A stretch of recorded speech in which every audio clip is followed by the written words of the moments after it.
Ano yung nakikita mo sa akin ako pinagtatanggol mo? Ano lang eh, ang nakikita ko lang kasi, napagtahi-tahi ko naman, hindi ka naman nagsisinungaling. Mapapaisip ka why all of a sudden may biglang lumabas na Brother Jose. How do you know me na ipagtatanggol mo ako sa mga tao? Kaya ngayon yung tanong niya, di ba? Paano mo nakilala or anong masasabi mo sa akin na ipinagtatanggol mo ako sa mga tao? So, ibig sabihin, di naman kita kilala personally, pero nandyan ka na biglang lumabas tapos pinagtatanggol mo ako sa mga bashers. Siyempre, yun yung katanungan niya na sinagot mo naman kanina. Ano yung nakikita mo sa akin ako pinagtatanggol mo? Okay, so ang tanong ni Dave dito, ano daw ang nakikita ni BJ sa kanya? Bakit daw siya pinagtatanggol? Ibig sabihin, no, hindi 100% na nagtitiwala itong mga tao na to dito kay BJ. Pusang gala, nakakaano yun ah. Nakakahiya yun ah. Pinapunta ka dyan pero walang 100% na tiwala sa'yo. Okay, tuloy natin. Ano lang eh, ang Tingnan natin kung anong sagot ni BJ ha. nakikita ko lang kasi, parang, siyempre, bata ka pa ng time na yun. Bata ka pa ng time na yun. Eh ngayon yung pinag-uusapan. Nako. Ano agad? Red flag agad. Kabobohan agad. Tapos, parang isang kapatid na makaka-relate din ako sa sitwasyon mo. Siyempre, makaka-relate ka dyan kasi parehas kayo. Parehas kayo ng pag-uugali. Mga kupal. Ikaw, pinaalis ka sa community mo kasi kupal ka. Okay? Mas pinili mo ang pera. Yan ang sabi ni Rab Matubang. Mas pinili mo ang pera. Hindi ko lang alam kung bakit nagkaganon, ano? Sabi pa niya, hindi siya padadala sa sponsor, yun ang sabi niya. Hindi ako padadala diyan sa sponsor. Kasi ang sponsor sa una lang 'yan. Ayan, nangyari po sa kanya. 'Di ba? Ang sponsor sa una lang naman talaga eh. Piliin mo kasi yung relasyon natin, yung samahan natin. Huwag pera. Huwag yung puro pera, no? Si Dave, ganun din. Mas pinili rin ng pera. Kaya nga lagi niya sinisingil ang manalastas at hinahanapan ng pera, di ba? So parehas kayo, kaya ka nakarelate sa kanya. So, nakakita ko, lang ibang nagtatanggol pa sa'yo. Nakita mo na walang ibang nagtatanggol kay Dave. Kasi mali nga si Dave eh. Ikaw lang naman yung naglakas loob na magtanggol dyan. Kasi nga, nakarelate ka sa kanya. Okay, dahil parehas kayo ng ugali. Ikaw at si Dave ay halos magkaugali. Pareho kayong feeling laging tama. Gusto nyo mas kayo ang nasusunod. Ayaw nang nadidisiplina, pabida, feeling matured at basta nagdidesisyon ng hindi nag-iisip. Tapos pag nagkamali, kung mga tuwiran, sablay at pabiktim. At pagdating sa pera, kayang ipagpalit ang kamag-anak o kapamilya o ang magandang samahan kapalit ng pera at material na bagay. Parehas kayong pera ang tinitingnan. No choice ka. Ang ipagtatanggol mo is yung nagkamali rin. Kasi nga, same kayo. Diba? Ganun lang kasimple, BJ. Kaya ipinagtatanggol mo yan kasi parehas kayong nagkamali. Nakakita ko, lang ibang nagtatanggol pa sa'yo. No choice ka, di ba? Nakita mo na walang ibang nagtatanggol sa kanya, pero nakita mo na may mga sponsor pa siya. Okay, kaya no choice ka kasi bilang nagkamali ka rin, yun yung ipagtatanggol mo. Yung nagkamali. Di ba? Kasi nga, parehas kayong nagkamali. Ikaw, BJ, nagkamali ka, hindi ka pwedeng pumanig sa katotohanan.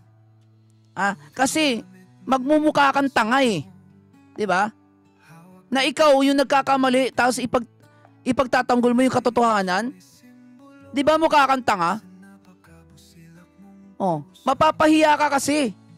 Bakit ka nagtatanggol sa katotohanan? Anong katotohanan sinabi mo eh? Ikaw nga nagkamali eh. 'Di ba? So no choice ka talaga. Dahil nakita mo na walang nagtatanggol dito sa bata, dito kay Kargador na nagkamali. Nakarelate ako. Same kami, nagkamali rin ako. Ipagtatanggol ko to para meron akong kaparehas at meron akong karamay ngayon dahil nag-iisa ako. Nagkamali ako, meron akong kaparehas ngayon. Okay? Meron akong kakampi. Nagaya ko rin nagkamali. 'Di ba? Kumbaga parang hindi mo pwedeng isama ang dekolor sa puti. Ngayon, kami nasa puti, kayo di color. Ganun lang yon, 'di ba? Hindi talaga pwede magsama ang puti sa di color. Okay? Kaya nandiyan ka talaga. Itinadhana ka diyan. Okay? Tingnan niyo tingnan niyo guys. Kung totoo si Gador at kung totoo yung sinasabi niya at hindi siya nagkamali, example lang to, kung si Gador ay hindi nagkamali, may mga vlogger, no, na susuporta diyan. Ako kasi naranasan ko na wala naman akong mali pero hinusgahan ako at trinaidor.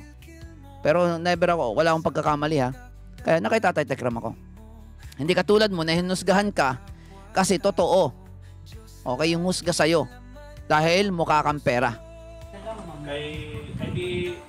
So nakita ko yun, saka may capable naman ako magsalita rin kasi may channel naman ako.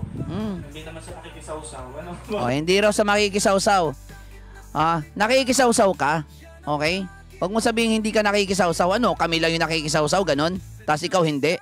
Wow, ang lupit mo naman. Ano yan, suka? Ikaw magsasabi na nakikisawsaw kami tapos ikaw hindi nakikisawsaw. Wow, ang lupit talaga. Nagpo-post muna ako. Nakaka-relate ako sa ganong history na nangyayari. Marami na ako napanood. Alam namin yan na nakaka-relate ka kasi nga isa ka rin sa nagkamali. Isa ka rin sa mas pinili ang pera. Ang kailangan talaga ni Dave, suporta lang sa emotional. Ang kailangan ni Dave suporta galing sa same niya na karanasan. Galing sa pareho niyang mukhang pera. Napagtahi-tahi ko naman, hindi ka naman nagsisinungaling. Ang galing mo. Oy, BJ, halata sa pagmumukha mo yung yung kaplastikan mo. Napagtagpig-tagpig ko naman hindi ka naman nagsisinungaling. Hindi daw nagsisinungaling. Lumabas na nga yung kasinungalingan yan Pero naiintindihan ko yung situation kasi ay hindi ka naman nagsinungaling, hindi ka naman basta lang umalis na... Umalis siya sa Manalastas, ang paalam niya, pupunta siya sa nanay niya. Natuwa si Tatay Tekram, kaya pinayagan siya. Pero ang katotohanan, doon pala siya pupunta kay Francis. Hindi pala pagsisinungaling yun. Di ba? Ano tawag doon, BJ? Anong tawag sa ganon? Mapapaisip ka why all of a sudden may biglang lumabas na Brother Jose. Hi, Brother Jose. Kinakahiya ka nila. Bakit may biglang lumabas daw na Brother Jose? Ibig sabihin, hindi 100% ang tiwala niya sa'yo dyan. Nila sa'yo. Nakakaawa ka naman, BJ. Kahit dyan, itinatakwil ka nila Di ba? Kasi hindi 100% ang tiwala nila sa'yo. Kine-question nila. Okay? Ang pagtatanggol mo kay Dave. Brother Jose, BJ, mismong kinakampihan mo. Kine-question ka. Ano sa pakiramdam? Samantalang kami, kahit kami bagong litaw, bagong sulputan, pero hindi namin naranasan o naramdaman kay Tatay Tekram na questionin ang aming pagtatanggol. Kasi alam ni Tatay Tekram na nasa tama kami. Pag dyan, alam nyo kasi na nasa mali kayo. Kaya nagdadalawang isip kayo doon sa vlogger na nagtatanggol sa inyo na alam namin, sa pakiramdam namin, sa sarili namin na mali kami. Bakit may nagtatanggol sa amin? Alam namin sa sarili namin yun na mali kami, pero bakit may nagtatanggol sa amin? Anong purpose nitong nagtatanggol na to sa amin? Kahit na alam niya na mali kami. Naglolokohan lang kayo. Kung alam mong tama ang ginagawa ninyo, bakit mo kukwestiyonin ang isang tao na nagtatanggol sa inyo? Bakit mo iisipin kung ano yung purpose niya? Bakit pinagtatanggol kayo? Kung alam nyo naman sa sarili nyo na tama kayo at wala kayong mali. Common sense, guys, no? Ngayon, kung alam nyo sa sarili nyo na meron kayong mali na ginawa, kung alam nyo sa sarili nyo na mali kayo, kukwestiyonin nyo at mag-iisip kayo, bakit kami pinagtatanggol nito? Bakit ako pinagtatanggol nito? Alam ko sa sarili ko na mali ako. Alam ko, nakikita niya na mali rin yung ginagawa ko, pero bakit ako pinagtatanggol? Ano kaya ang purpose nito? Pero kami na mga defenders ni Tatay Tekram, na first time lang din ma-met ni Tatay Tekram. Bigla ring umusbong para ipagtanggol siya. Never po kaming question ni Tatay Tekram o inalam kung ano yung purpose namin, bakit siya pinagtatanggol. Kasi alam ni Tatay Tekram sa sarili niya na wala siyang kasalanan, na nasa tama sila. Kung ikaw, alam mo sa sarili mo na may mali kayo na ginawa, halimbawa sila, alam nila sa sarili kasi nila na mali o nasa mali sila Alam nila sa sarili nila yan na nasa mali sila. Hindi lang nila maamin kasi mapapahiya sila sa marami. Ngayon, alam nila, dahil alam nila na nasa mali sila, magtataka sila na bakit may biglang umusbong para ipagtanggol sila. Nasa mali sila. Nagigets nyo ba yung gusto kong iparealize sa inyo? 'Di ba? Alam nila sa sarili nila na mali sila Bakit kaya nagtataka sila, bakit may nagtatanggol sila sa kanila? Mali nga yung ginawa nila. Mali sila, nasa mali sila. 'Di ba? Nagigets nyo po ba? Kasi kung alam nila na nasa tama sila, hindi nila kukwestiyonin kung sino pa mang nagtatanggol sa kanila. Kung nasa tama sila at alam nila sa sarili nila yun. Pero kung alam nila sa sarili nila na nasa mali sila, magko-question talaga sila. Aalamin nila kung ano ang motibo. Kasi matatakot yung mga yan, baka mamaya kalaban to. Lalong masilip yung pagkakamali namin. Pero kung wala kayong ginagawang kabalbalan at totaling malinis ang puso nyo, wala kayong pakialam. At never nyong kukwestiyonin kung bakit kayo pinagtatanggol.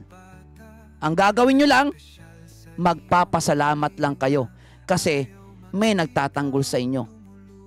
Ganun lang kasimple. Katulad ng ginawa ni Tatay Tekram. Tanging pasasalamat lang ang narinig namin sa kanya. Tanging pag-appreciate lang ng ginagawa namin na pagtatanggol sa kanya. Pero never siyang nag-question sa amin na anong purpose nyo? Anong purpose nyo? Bakit nyo ako pinagtatanggol? Hindi siya nagtanong ng ganun. Kasi sa puso ni Tatay Tekram, alam niya na nasa tama siya kasi. Pero kung ikaw, yung puso mo, katulad ni na Daisy, ni Dave, kung ang puso mo alam mo na kinakabahan ka niyan kasi alam mo sa sarili mo na may mali ka Alam mo sa sarili mo na may mali ka, kinakabahan ka. Gusto mo makasigurado kung magiging safe ba sa taong ito yung sekreto natin. Kasi mayroon tayong kabalbalang ginawa Baka mamaya pag nalaman niya yung sekreto natin, tapos nagtiwala tayo, siya yung magpabagsak sa atin lalo. Kaya kina-question nila si BJ. Kung mapagkakatiwalaan ba siya? At pwedeng pagtaguan ng sekreto? Kasi may mga sekreto yan sila. Okay? May sekreto yung mga yan. Okay? May pagkakamali sila, alam nila yun sa sarili nila. Kaya nga nagtaka ko, ba't pinapunta si BJ doon tapos question ng ganun? Napaka-word Diba? Ang word nun, guys. Napaka-word nun. Na ikaw, nagtatanggol ka kay Dave tapos questioning ka nung pinagtatanggol mo. Ang word nun, guys, hindi maganda sa pakiramdam yun. Hindi maganda sa pakiramdam yun, guys. Ngayon, si Gador, naninigurado yan. Kung mapagkakatiwalaan ba yung nagtatanggol sa kanya, baka kasi lalo siyang malubog pag nalaman, yung sekreto niya. Ganun kasimple, guys. Hindi yan papasok sa utak ng isang tao na pinagtatanggol kung wala yang kabulukan na itinatago o pagkakamali na nagawa. Tandaan nyo yan, guys. Never ka magko-question.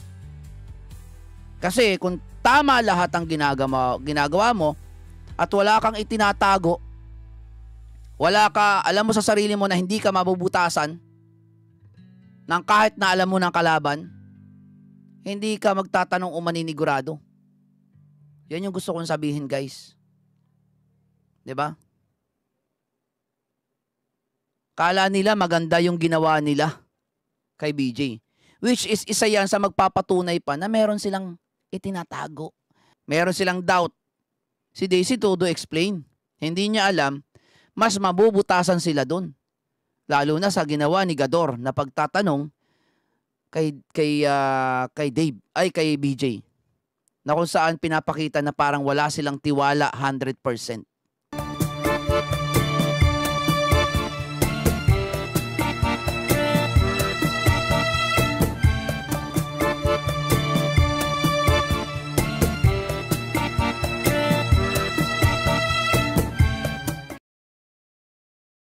Sarap-sarap lang ako. Sarap-sarap lang ako.